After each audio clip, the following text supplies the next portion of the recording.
People learn to duck their head and not speak up because bad idea now. This is the emergency broadcast system. This is not a test. Repeat, this is not a test. Citizens are advised to take the following steps. Find us, armoroftruth.net. In the age of technocracy, scientism, and pop atheism, Faith is resistance.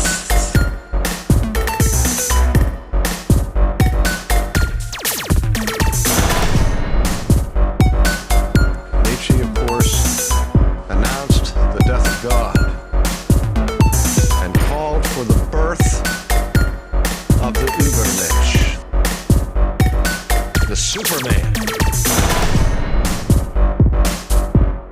who would take humanity to new heights and to create a new world order.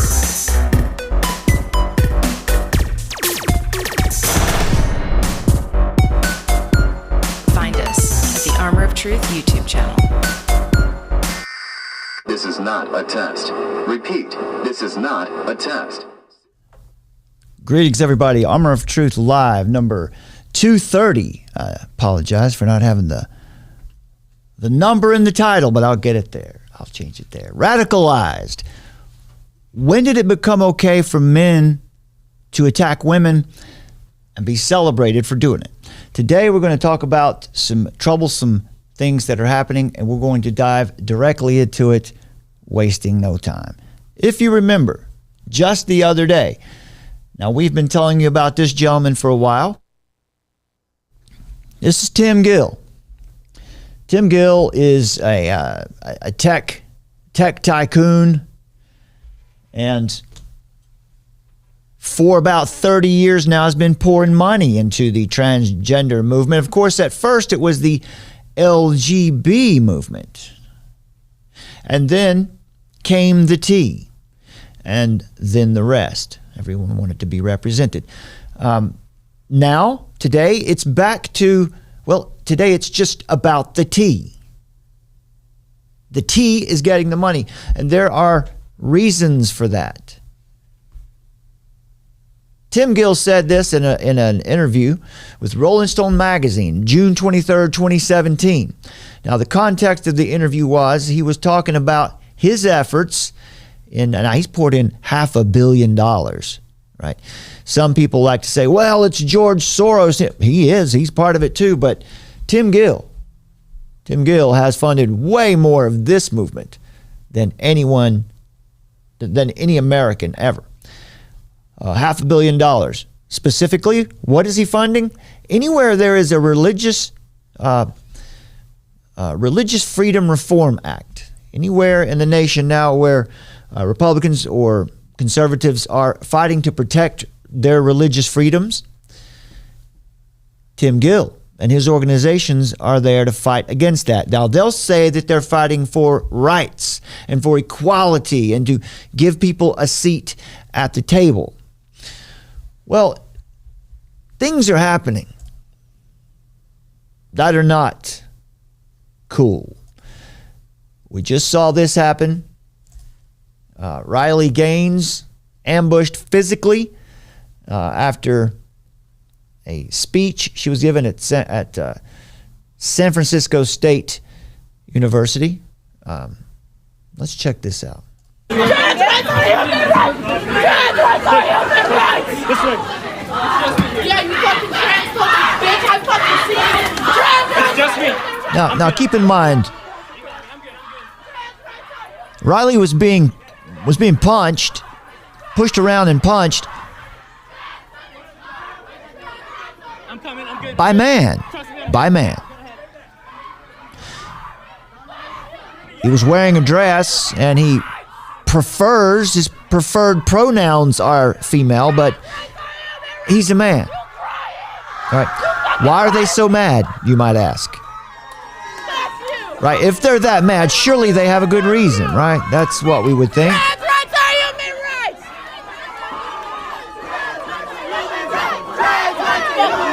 Trans rights are human fucking rights! Bye, bitch!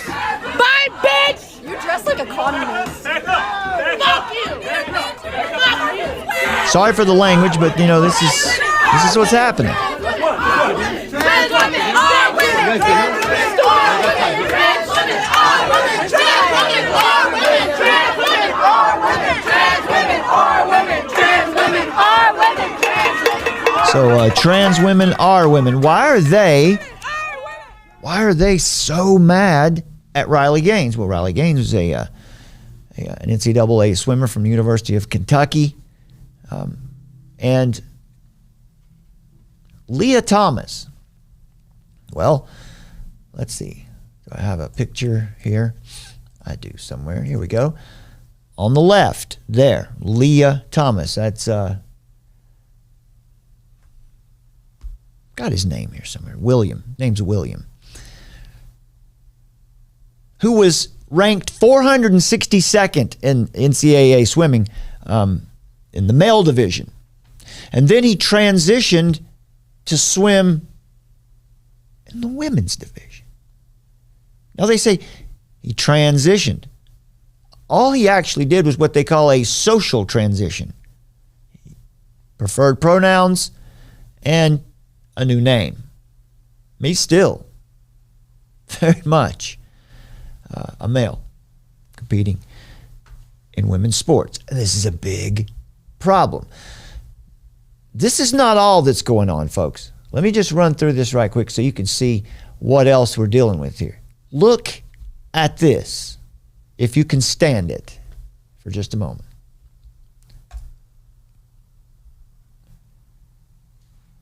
One knockout. Fox throwing the knees, and that's it. Fallon Fox. Holy cow. Game over. Wow. Right, it's just And a quick finish to our first it's just a ladies MMA, right? No big deal. This $20,000 championship. that other see that fighter there, that woman was just stronger, right? That's all it is. How you feeling right now? I'm feeling excellent. That was sweet, huh? Oh no. Did you like that? Oh, yeah. No. Oh no. What was that? Let's hear that one more time. How you feeling right now? I'm feeling excellent. That was sweet, huh? Did you like that? Yeah. Hey, look, I tell you, I was looking at these clips earlier. That's the first time I've heard the voice. But let's look. Where do I have my picture of this man? On the left, before. On the right, after. On the left, just an average guy, right? Hanging out. MMA fighter, right? On the right, fully transitioned. He's now a woman. Well, what happened was he crushed this woman's skull. All right, well, fractured her skull.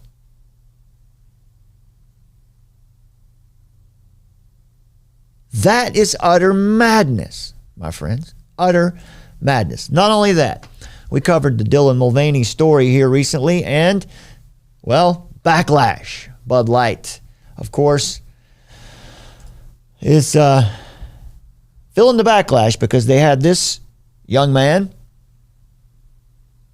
do an ad for them. Not only does he do ads for Bud Light, he does ads for, he has endorsements with Tampax. Right, yeah, it's bizarre. Well, but what's that have to do with the story today? Well, look what Nike has done. The backlash has happened, and Nike says, You're an essential component to the success of your community. We welcome comments that contribute to a positive and constructive discussion. Be kind, be inclusive, encourage each other, but hate speech, bullying, or other behaviors that are not in the spirit of a diverse and inclusive community will be deleted. So, you have been warned. What did, here's Kid Rock's reaction to this the other day. We'll just play Grandpa's feeling a little frisky today. I don't know if this is edited or not. I'll try to stop it before it gets bad. But here's old Bob Rock's response. Let me say something to all you and be as clear and concise is possible.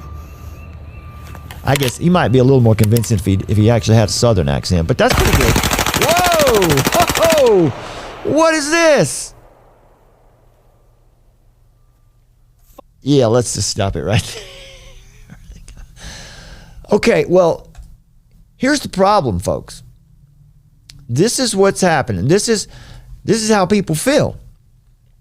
People see a man fracturing the skull of a woman and everyone cheering for it, and those of us who have not been programmed, hypnotized, it upsets us.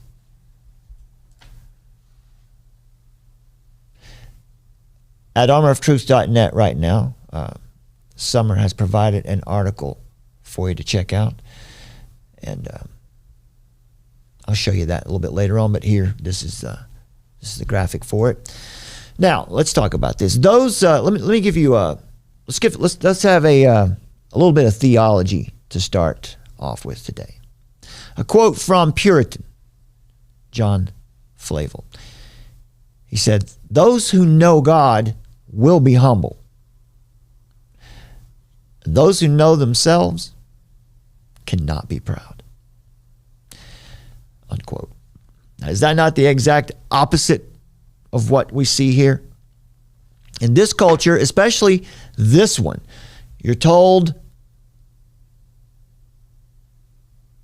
that your true self, you need to find your true self and express your true self. You need to have pride in your true self. Those who know themselves really can't be proud. Those who know God will be humble. Too many of us are caught in the riptide-like tenets. Now, this is from an article written by Jennifer Billick. I've been sharing her work with you here lately, so I want to give credit here. Please check her out, the 11th Hour blog. Too many of us are caught in the riptide-like tenets of this techno-religious cult, but don't dismiss it. Don't think this is just a passing fad or something too unsavory for you to pay attention to. This is the front line. This is where it's happening. They're coming for your kids. They're going to silence you if you don't inform yourself and learn how to respond. And that's what I want to help you with here today. Someone and myself believe that it's very important that you are informed and that you're edified with Scripture. It's not enough to just get good and mad. You might be like Kid Rock and just go, go postal on a few cases of Bud Light. It makes a nice scene, sounds nice, but we're not solving anything with that, are we? But I understand.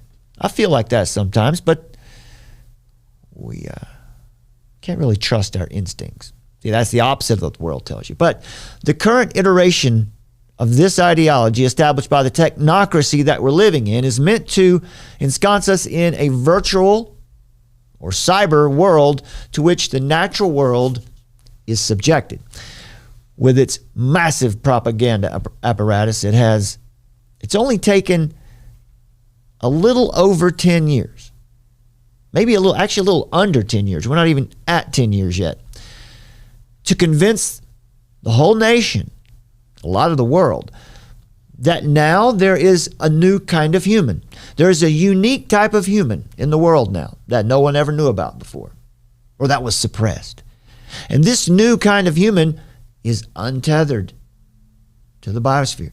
They're not like the rest of us mere biological people. These people are supernatural.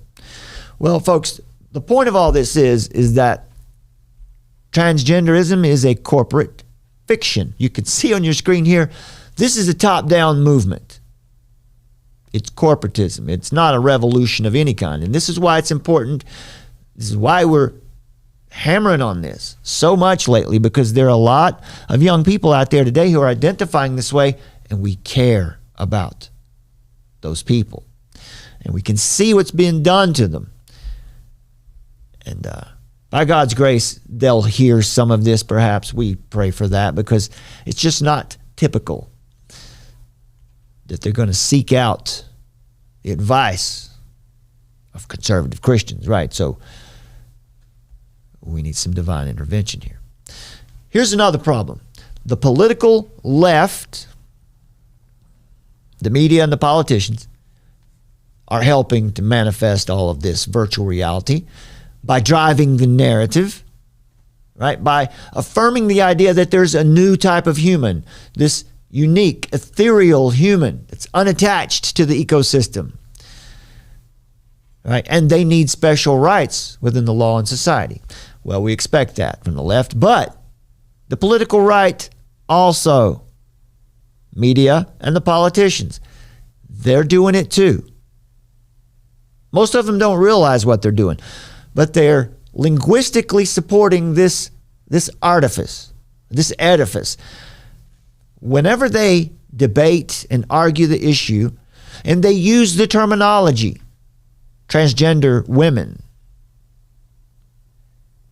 like you'll hear them say, well, transgender women don't belong in biological women's sports or prisons or colleges. Well, that sounds right, doesn't it? But the problem is there's no such thing. And so to use it serves the purpose of affirming it in the society. It serves the purpose of programming. It's narrative. A lot of people don't realize they're doing it, but that is how effective language can be. Without even intending to do it, they're solidifying, pushing that movement. They're solidifying the illusion, once again, that there is another type of human that's not biological. Until the media focuses on tearing down this faulty premise of people who are outside the parameters of dimorphic sexual reality, this exercise of building a virtual reality for us to live in is just going to continue to grow. Men are going to continue to be celebrated for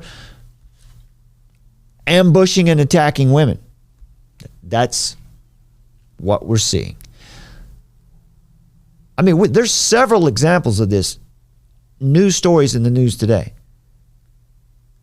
The premise of alternate humans has to be attacked, along with the political lobby that's fostering the illusion. So Riley Gaines is, as we said earlier, let's listen to her for just a moment. She'll tell you who she is and what she's about. We want you to have as much of this, an understanding of this story as you can. Here and being in person, but just, kind of tell everybody who you are and what you've accomplished, because you're one of the best women swimmers if there is in college. Well, thank you. At UK, I proudly finished my career as a 12-time NCAA All-American. I tried out for the Olympics both in 2016 and 2020. I am a 5-time SEC champion. I'm actually an SEC record holder in the 200 butterfly, making me one of the fastest Americans of all time. I was the SEC Scholar Athlete of the Year. I was the SEC Community Service Leader of the Year, to which I'm just really proud of all of those things, especially now looking back, realizing that I could not even remotely get in a pool for 2 hours. Well, your qualifications, obviously not just in the pool, but outside of it. You're one of the best, if not the best person to speak on this. And obviously this is about Will Thomas, who has become Leah Thomas and competed against women and beat women. Can you just share, and beat women in the pool, let me make sure I clarify that. But Riley, can you explain your competition with him and kind of how this is going about? Yes, so last year was my senior year. And about November. All right, let me interrupt for just a second to let you know that this is the crux of the matter. This is why she was attacked at her speech last night. She's been on a tour. It's not the first time, she's been protested and been in danger. So she has been on this speaking tour, speaking out against the fact that in her sport, as a champion, she had suddenly to compete with a biological male. Really, all he'd done was changed his name and pronouns. And some people would say, well, that's insensitive, right? He he took his hormones, he did this, he did. No.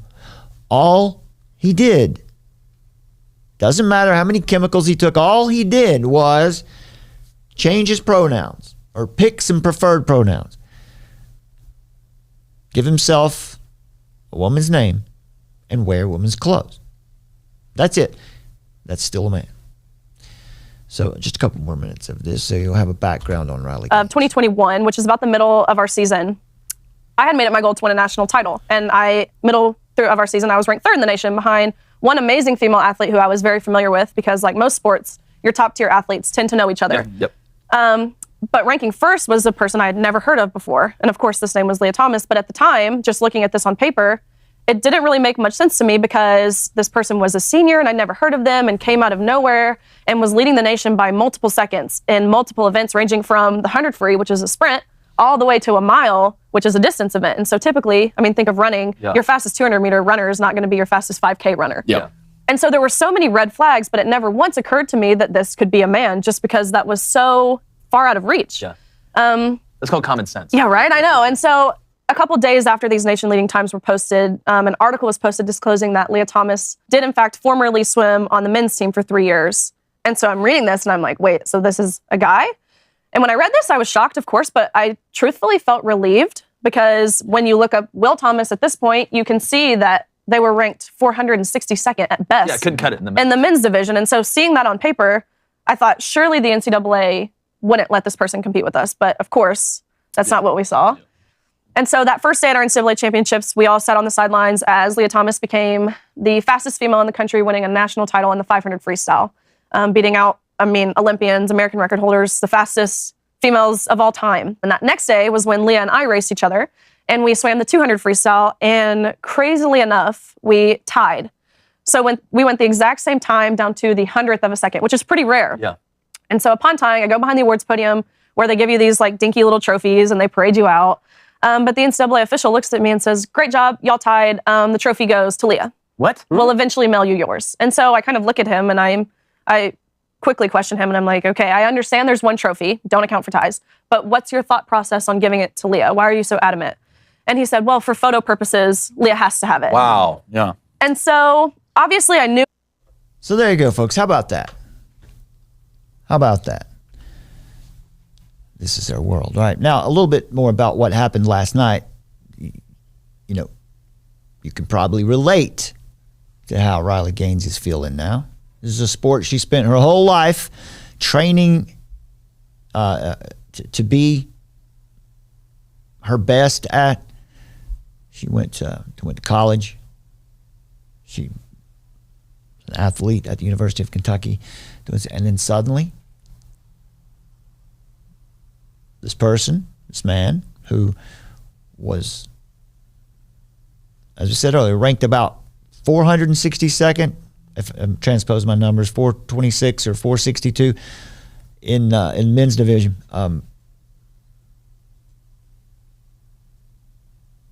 Did he figure out a scheme, a way to be successful? Was he truly dealing with? We don't know. We don't know. What we do know is that it worked. And what we do know is that the people around him and the people at these institutions, the institutions have been captured. That's why they had to give the trophy to William, because that's what's required now. So last night she was given the speech and she had to be rushed out of there. She had to stay they had to keep her in a room, in a hallway for like 3 hours.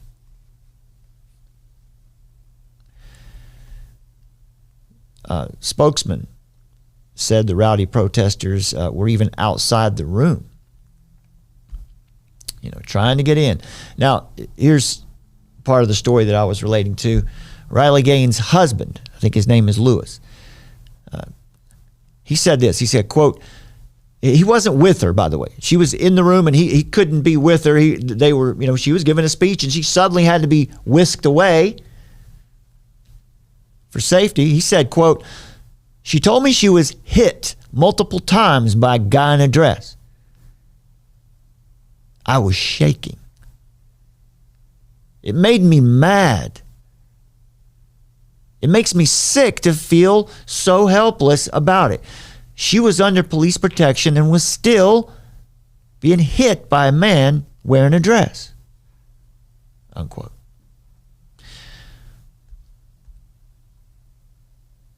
So it's getting dangerous, right? On Twitter, Gaines shared footage that we just showed you that she took while she was being rushed out of the venue. Now, she's been on a rally. She's been going around speaking January the 12th. She spoke outside the NCAA convention in San Antonio. Her quote on Twitter was, she said, "The prisoners are now running the asylum at San Francisco State University." She says, "I was ambushed and physically hit by a man." Gaines said, "This is proof that when women need sex-protected spaces," that would, in other words, what she's saying, typically in our culture, it was always understood that a woman's bathroom was a protected space. Dudes don't go in there. And vice versa. Some of it's for safety, some of it's for modesty and privacy. But as you know, in this world, there's no guarantee of that anymore in the public. So in the past year, her goal has been speaking at universities to educate her peers about the experience she had and what the impact of the growing number of biological males in women's sports will do to the integrity of the sport and to the integrity of Title IX, which was the NCAA landmark case where women's sports were put on an even par with men's sports at the collegiate level. She has been questioned in civil and somewhat uncivil manners about her views many times, and she thoroughly encourages diverse viewpoints. And let's take a look at a couple of the responses. Like on Twitter, you can see it's a dumpster fire. People are so angry out there. One of the things she said on Twitter was, Leah Thomas is not a brave, courageous woman who earned a national title. She said, he is an arrogant cheat who stole a national title from a hardworking, deserving woman. And the NCAA is responsible for that. She commented. Now, another thing that happened was ESPN did a special on the history of women's sports. And they featured this gentleman.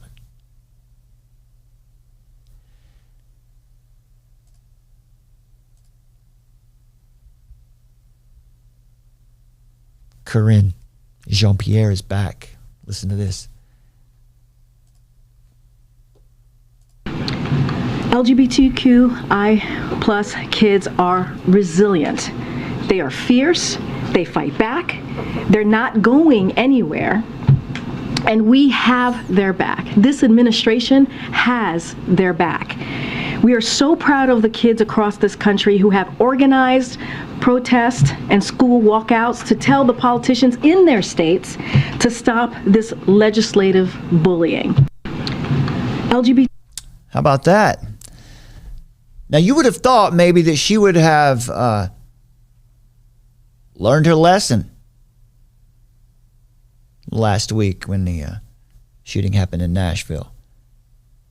When she made that comment that, well, we're standing in support of the trans kids who are being attacked right now. Folks, this is a vicious narrative. What's interesting is that a day before Riley Gaines spoke before the protest, San Francisco State University posted a talk entitled "How to Use the Campus as a Site for Revolutionary Struggle." Right, woke professor admits that that woke and communism are the same thing. Let's listen. Of trying to consolidate a conformity among the American people in opposition to what was called communism in those days. Today it's called woke, but in those days it was called communism. And the idea was to set a certain kind of pattern or standard that everyone and to take a loyalty oath to this country as it stood. As it stood, Mexican workers were called wetbacks. That was as it stood. Is anyone really even surprised anymore? Here's another tweet in response to Kevin McCarthy, GOP leader Kevin McCarthy said, "This is an appalling attack on free speech on a college campus. House Republicans stand with Riley Gaines in her brave and tireless efforts to protect women's sports." This person says, BS. Read the room. She was sponsored by a conservative homophobic group to speak at the university with a large LGBTQ population. They protested. Her speech was staged to inflame, and it did. And she had police protection. Well, like my dad used to say, opinions are like elbows. Everybody's got one. He said something. He didn't say elbows, but I'm not going to tell you. It was something else. Everybody's got one. Megyn Kelly with a similar tweet, and this person says, "Hi, Megyn Kelly. IWF, this is the International Independent Women's Forum, is a fake advocacy group for women that's actually a trans hate group." Now, what did we tell you the other night? For something to be labeled hate, all they have to do is disagree with your opinion. That's how they've been trained.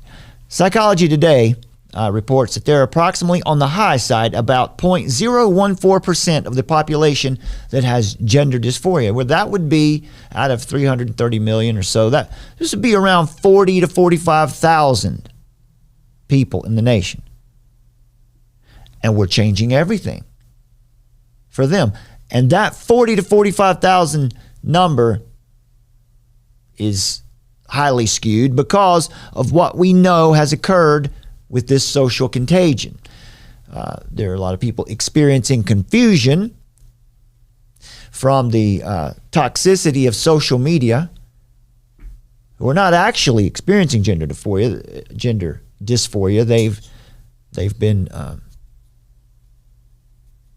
programmed in a way. Social media was created by men. There was not a single woman involved. Did you know that?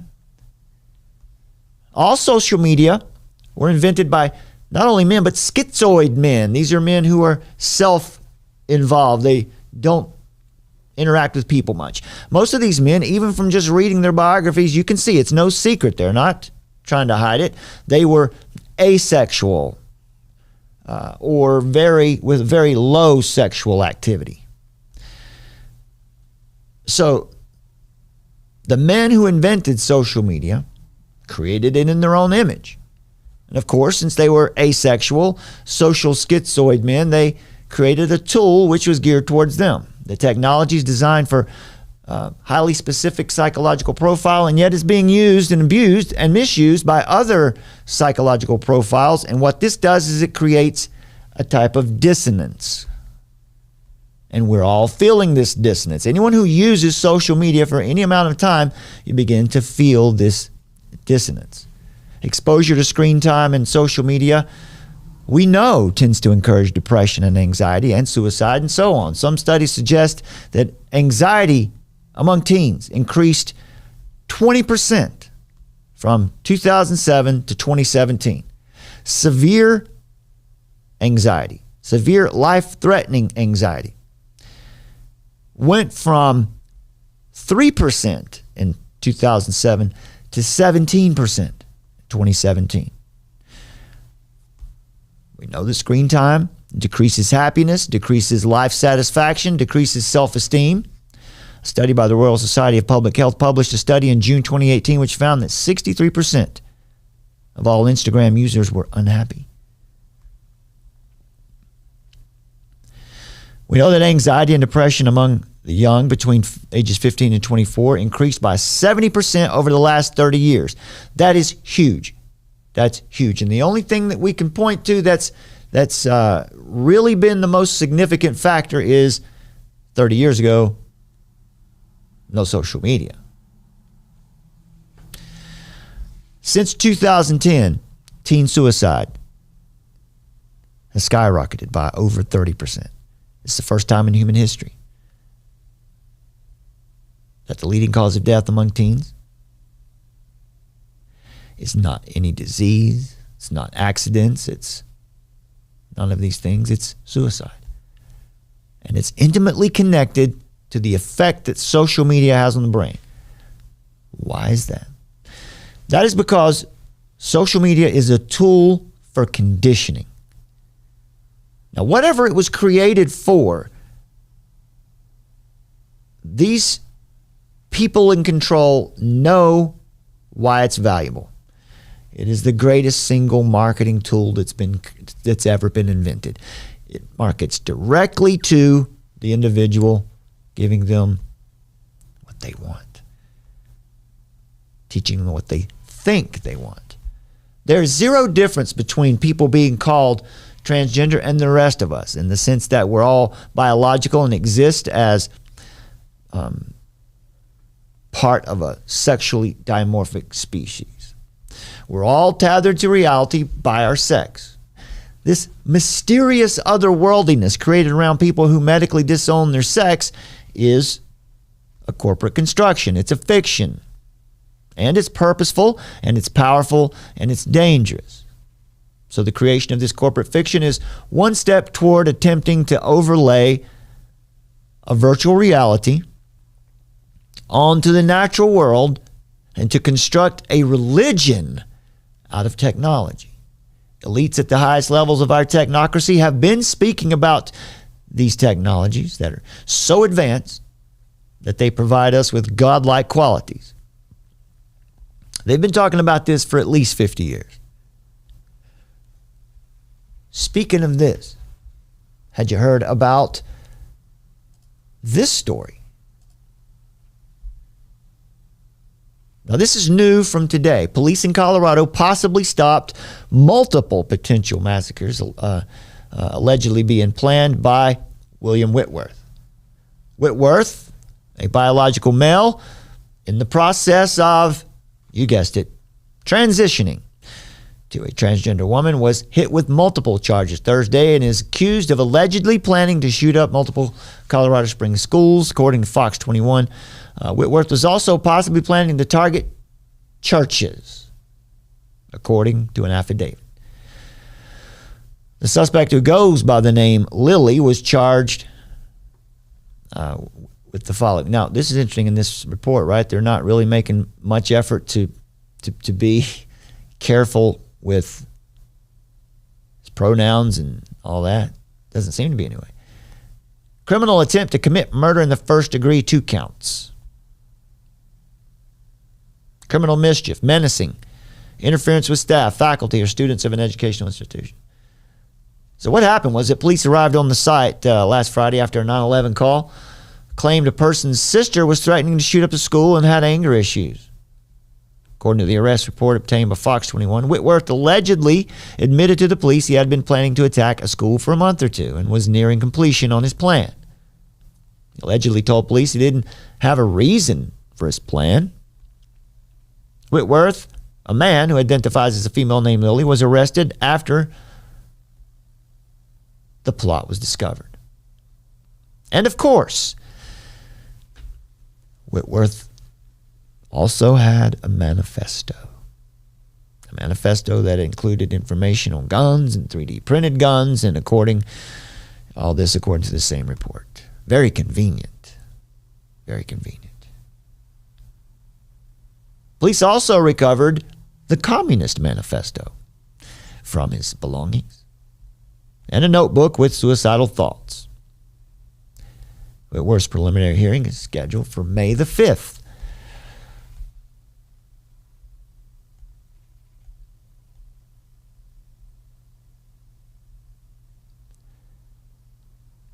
It's something else, folks. So DMI Consulting, this is what we're showing you here. We just want you to understand that this is not, it's not exactly what anyone thinks it is. It's not all that complicated or complex. It's just far stranger than I think anyone thought it was. Some people would tell you that this was just a plan to take down the nation, or, it's the woke progressive way to. This is more than that. There are people, men at the top of this movement, who are funding it, moving it. It is a corporate movement. The word transgenderism is a rebranding of the word transsexualism, which is rooted in transvestic fetishism. Transsexualism is the colloquial term for autogynephilia. Auto means self. Gyna means feminine. Philia means love or attraction. So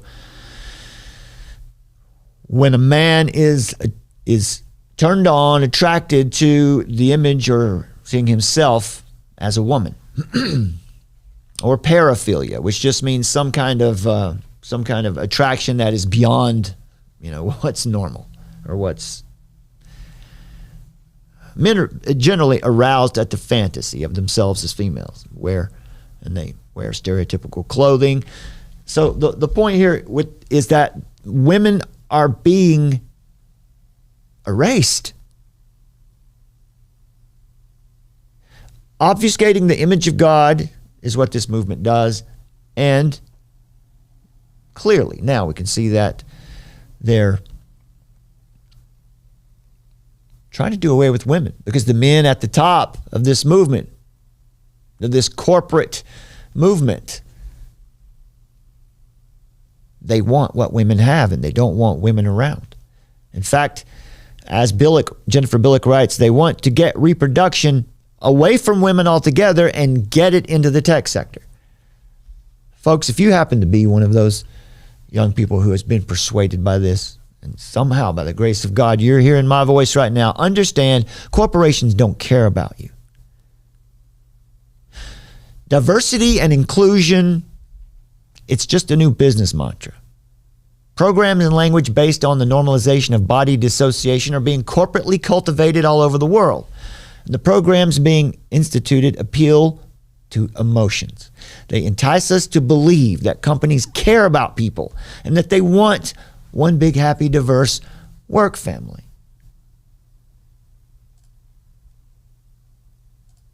Right here. Nike, right? Because Nike cares about you, don't they? Look, they're behind me. They've taken up my cause. They care about me. They don't care about you. They're taking advantage of marginalized sectors of society. Most notably, those who imagine that they have a sex that is not male or female. And those who are identifying this way are under a spell that's being cast on them by the corporate establishment. It's making these vulnerable people believe that they're being given a place at the table, right? That's what you hear them say. They repeat the same mantra. We just want a seat at the table. We want to be treated like human beings. The once fiercely independent, classical, liberal, revolutionary movement is gone. It's been co-opted.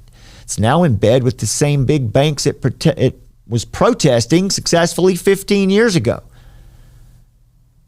Remember what happened in Seattle and the protest against the World Trade Organization there? It's unheard of. It was an amazing scene. But now, they're in bed with those same big banks. Also with big pharma and big tech, it's certainly about money, but it's about much more than that. But this new left, the ones who are screaming at protests, getting saturating coverage in the media, voices in our universities and institutions, and crying that people claiming their sex is not male or female, they need human rights. Make it a human rights issue, and then anyone who doesn't agree with you is being hateful, and they can be shut out. These manufactured sexes are being supported by, promoted, and advertised by big pharma, big tech, and big banking. This new, unrecognizable left sees no irony in all of this behavior. They don't get the contradiction. These purported new sexes ostensibly requiring special human rights, depend on a narrative that sexual dimorphism isn't real. There are endless opportunities for gender. All that is marketing. Corporations creating markets. Male and female, that's just two options to market to. But if you have 57 genders, there's a market. This is the gender industry that we're seeing.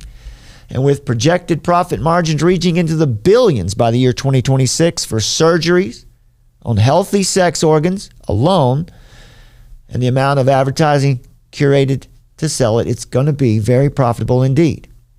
But how has the classical liberal movement been so duped that they can't see that they're being culled by corporate speculators who are just creating new markets for more profits out of sex? How can a movement that claims to be about revolution and liberation and individualism not see the glaring contradiction of calling a movement for corporate profit off of young adults and children's bodies a human rights cause? How do they not understand that corporations do not care about anybody's identity unless those identities are opening up markets? Corporations, banks, international investment houses, governments, legal institutions, influential non-government organizations, they market the idea that we're not sexually dimorphic. They don't care about identity issues. They're marketing disembodiment. Gender, currently being promoted as revolutionary human rights movement to set us free, is an industry posing as social progress for the people. It seeks to deconstruct human reproductive sex for profit and human engineering. Ultimately, as Martine Rothblatt said, it's the on-ramp for transhumanism.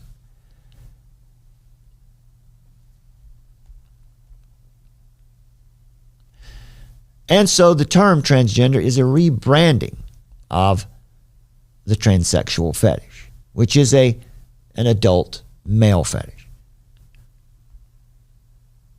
And this rebranding, it works as an ad campaign for their burgeoning industry, the trans flag, right? Did you notice? Everyone has their own flag, and it's on. Let me show you this too. This is interesting.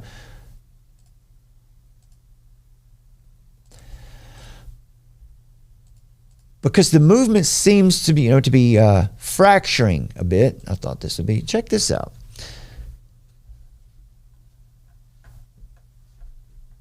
Snip, snip. Now it's official. I pronounce the mutual divorce between the LGB and the TQ plus community. The time is now. So the lesbian, gay, bisexuals are saying, we don't want anything to do with this transgender, queer, and plus community because, well, they're the ones out there apparently raging and causing the violence. These people can see that it's not going to end well. So isn't it interesting how it all comes back around? And now we have something in common.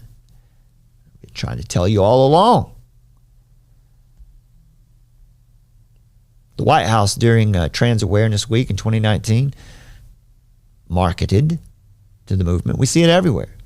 And women are being systematically reduced in language and law to, as Jennifer Billick writes, cervix havers, menstruators, gestators, and bleeders because they have the responsibility for reproduction of our species, which technocratic elites want to colonize, take away from women, and put it in the tech industry. The male sexual fetish of transsexualism is a compulsion to own female biology for oneself. And so it's been rebranded to a new term. The reason why, because it would not be very easy to market a male fetish to the world, right? You couldn't just get away with that. But this works because transgender sounds cool and edgy. It feels like a rebellion, a mutiny, right? That's what gets teens excited. The rebellious spirit of youth who are clueless about the repercussions, the consequences of what they're doing. For example, consequences, sterilization by the drugs and the surgeries being marketed to them. A teenage girl feels confused, perhaps because social media, because of the influence of social media on all her peers, and because of mainstream media and Hollywood. She's confused, and she's going into puberty anyway. It's a confusing time. She tells someone at her school she feels confused. Immediately, you're trans. Puberty blockers given. Puberty blockers, the drug called Lupron, which was created for the purpose of chemical castration of sex offenders. But hey, let's give it to her. Let's give it to our children. Is anyone thinking about this? Is anyone thinking clearly at all? Here's what's really insidious, devious about this. When that teenage girl takes that puberty blocker, almost always the next step is to take cross-sex hormones. In her case will be testosterone. And as soon as she takes testosterone with that puberty blocker, she's infertile. And it's not reversible. And it happens almost all the time. Now, what does that mean? That's sad, yes, and that's an awful thing to happen, but is it just population control? Could be part of it. But the immediate benefit to them is now you have a lifelong patient. Now you have someone who's going to be dependent on you for a lot. Let's say that teenage girl at some point in her life wants to have children. She's going to need medical services for that. Let's say a young man has his testicles removed. Realizes 15, 20 years later that was a dumb idea. He wants to go back to living and feeling like a man, so he goes and gets his synthetic testosterone. He's a lifelong patient now. Are you getting the picture? Pfizer doesn't just make vaccines. Claiming synthetic sex, a corporately manufactured illusion, has become the medical tech generation's counterpart to getting a secret tattoo. It's cool now. And the kids are adopting synthetic sex identities. That's because they're growing up online with cyber identities. It's very natural now. And they're now having their personalities medicalized. And it's been happening to them since they were old enough to talk. While previous generations were outside exploring the world. The children and their parents have been inundated, programmed, fed all of these ideas about arrays of disorders and possible cures for this and that. Attention deficit, borderline personality, autism, anxiety, oppositional defiance disorder, depression, and everything else. Medical intervention in their lives and personalities, it's normal. It's not strange to them. It's just part of their day. It's been normalized. Now, of course, many of these disorders we've just mentioned are very real and have painful consequences, but they're also manifesting in societies that are broken, dissociated, and in a world that has been poisoned chemically and psychologically. So the narrative and the conditioning is programming the children to believe that some humans are untethered, right? Once again, to bring it all around full circle, they want you to believe that there is a special new kind of human, not just a third sex, but a whole new kind of human being, an ethereal, supernatural kind of human being that's trans.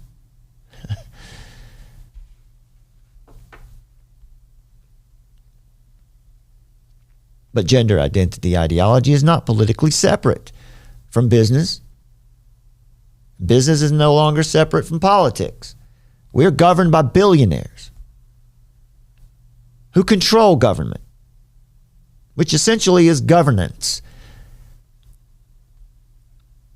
And with finance, they drive policy through our political and social institutions. It's called institutional capture. They have them and they control them. A facade of democracy, is the shroud out there, the edifice. But it is an oligarchic technocracy controlling the idea of alternate humans, just like the gender performances and gender ideology shroud the corporate profiteering from the colonization of human reproductive sex for profit and for human engineering.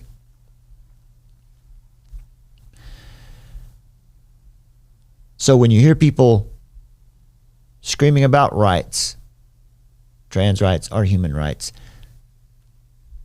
that's a tagline.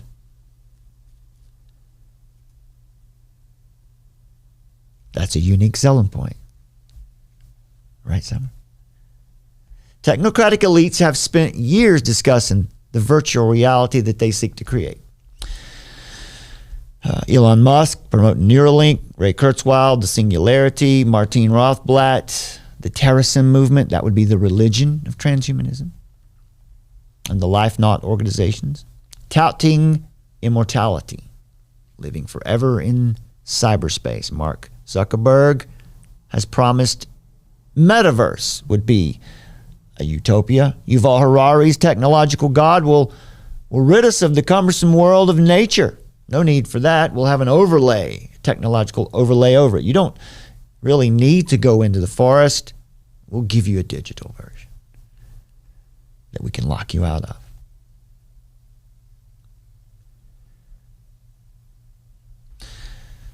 Too many of us are caught in this riptide-like tenet of techno-religious cult already. Don't underestimate it. And folks, I would encourage you to check out Jennifer Billick. She's an artist, an activist, an investigative journalist, and her journalism has been featured in Tablet magazine, many magazines. She's been all over the place. She's been covering this for since the start, for 10 years now.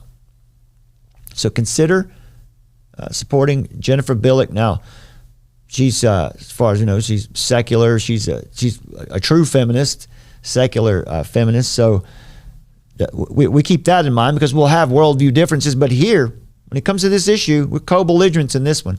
And we're grateful for her work, for what she's uncovered here. So check her out on her Substack or at the 11th Hour blog. And remember, transgenderism is a patriarchal movement. Nothing less.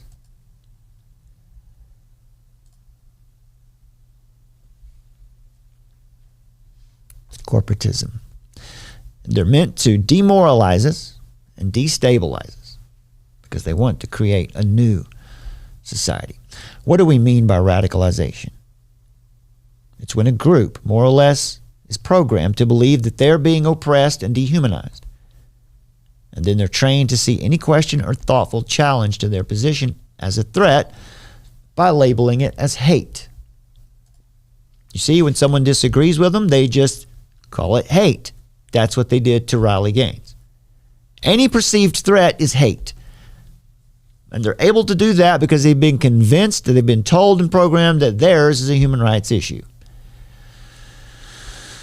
So, folks, if you join the fight here, you're going to fight against transgender ideology. Just understand, we're not out to hurt people. We love these people. We're fighting against the ideology. We're fighting against the technocrats at the top who are culling our children, destroying them, mutilating them.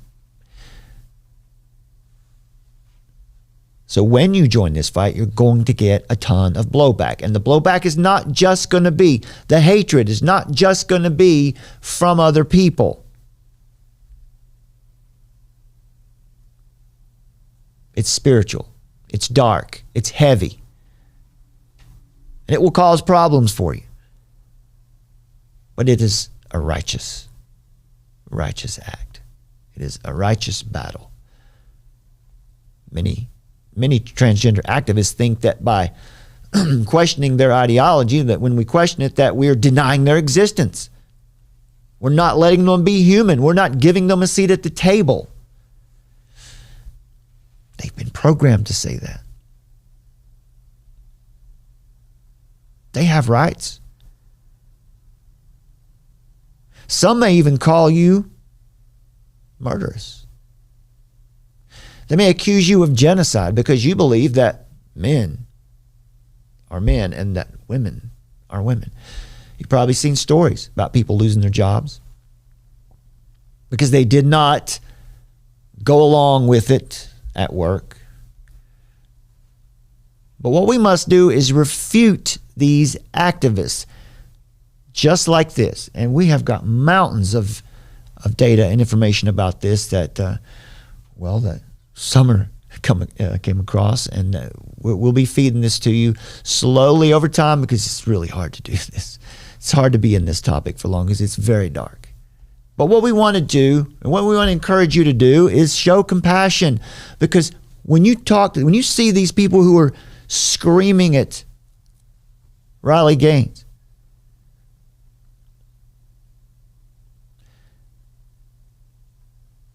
many of these people, especially these young kids, are suffering. Right? They're not just crazy throwaways. They have been affected, traumatized by social media, mainstream media, by these technocrats who are doing it to them. So you got to boldly refute the arguments of the activists and show gentleness and love to the people, the young ones. So we need to always remember, as Christians, we lead with love, and we love those who hate us.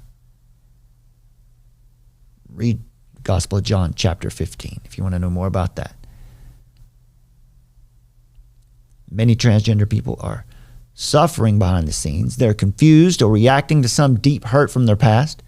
Share the truth with them, but do it gently, because they too are image bearers of God. Affirm them in that.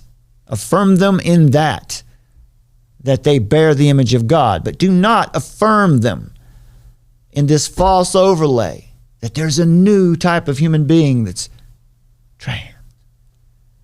Affirm them in the fact that they're image bearers of God. Affirm them in their human dignity, because that's what's missing. That is the first thing that's taken away from a person when they're swayed into this idea of transgenderism. It's the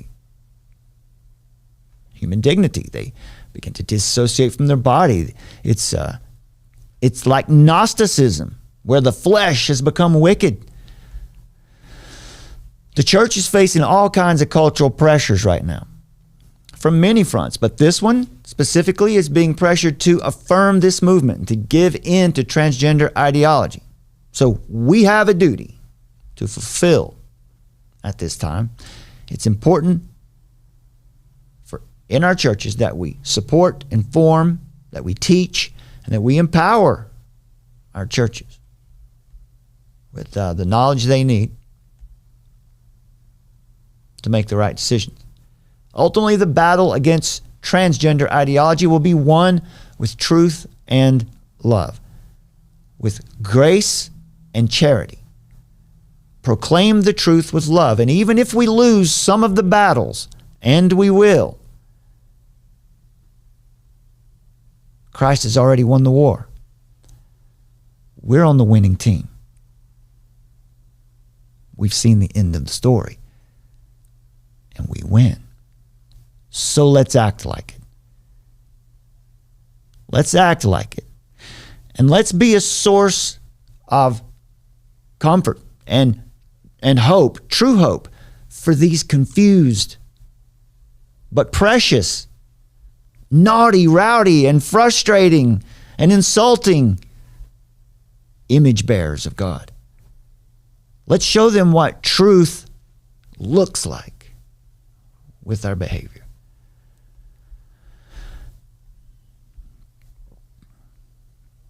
Because we're salt and light in the world. We're purifiers of the corrupt. We're the preservers of the pure. We're the exposers of evil. And we're the bringers of God's truth of salvation by grace alone, through faith alone, in Christ alone. And that is always to the glory of God alone. And our foundation of truth for faith and practice and all we need to know for living here in this world as Christ's representatives is Scripture alone. These are our most important foundational truths, and they cannot be compromised. When they come into the church doesn't conform to them. They come into the church, and by God's grace, they will not be conformed to the world, but they will be transformed by the renewing of their mind, so that they can show and demonstrate the good, perfect, acceptable will of God. So if we're going to be faithful in our obedience to the Lordship of Christ, that means to submit all the areas of our lives to Him and live according to His commandment. And He's going to sustain us through whatever trial He sees fit to bring about in the world.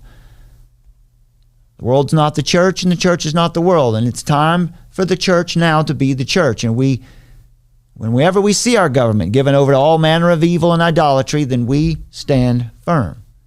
We have the truth. Stand firm just like Daniel did. Just like Hananiah, Mishael, and Azariah did.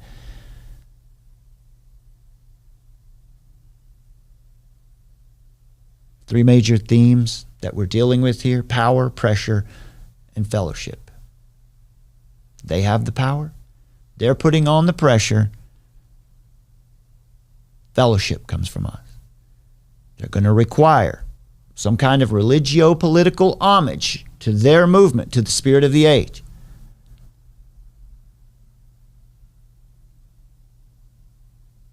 And so this is our encouragement.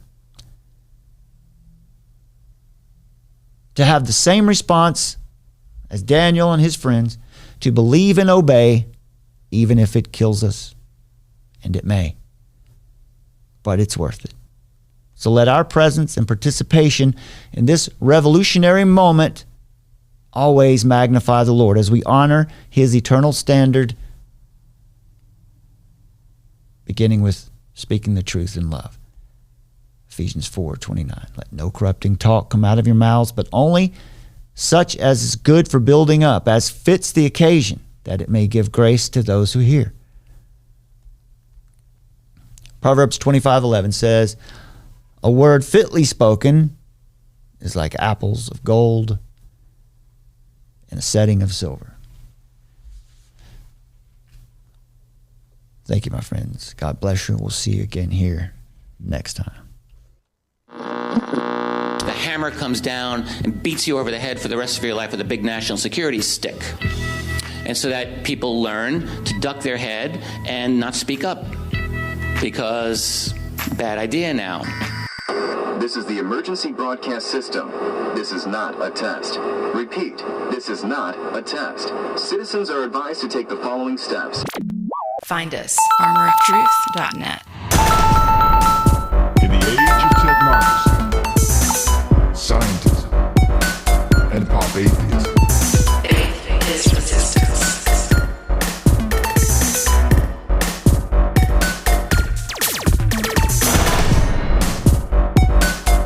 Nietzsche, of course, announced the death of God and called for the birth of the Übermensch, the Superman, who would take humanity to new heights and to create a new world order.